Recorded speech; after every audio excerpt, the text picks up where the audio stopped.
Magandang araw po, welcome po sa aking bagong channel na Nov9 TV on the Spot. Real talk, real fast. Okay, wala na po tayong intro-intro.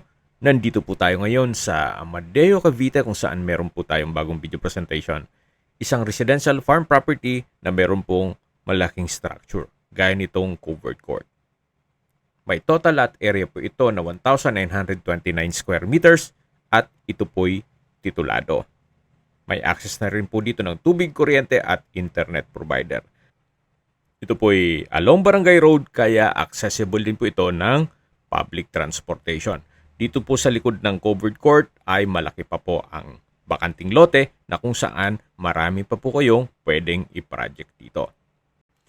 Kung meron po kayong negosyo, yung covered court pwede naman pong gawing warehouse. Dito po sa kabilang side ay nakabakod na at sa dulo po ay meron pong structure na kung saan dito po nag-sparring yung mga panabong na manok. Medyo pagawain na rin po ang ceiling. Then dito po sa dulo o sa elevated part nitong lupa ay meron pong bahay bakasyunan.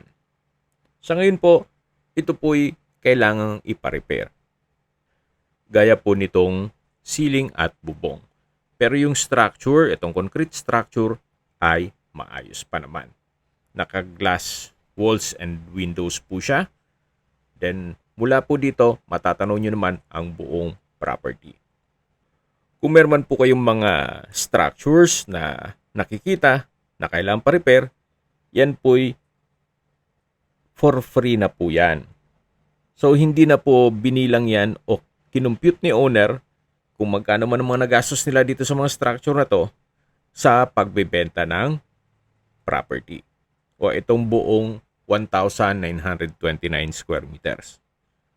Nag-markdown na price na po siya mula po 15 million, ngayon po ay 12 million pesos na lang. Net. Ibig pong sabihin, si buyer na po ang sasagot sa lahat ng taxes at expenses with regards to documentation. Kung may mga katanungan po kayo, tawag lang po kayo sa aking numero.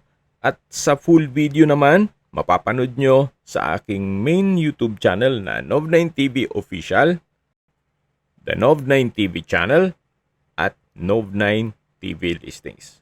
Detalyado na po ang video na to dun sa tatlong YouTube channel. Maraming salamat po sa walang sawang panunod ng aking video. Ingat po kayo lagi.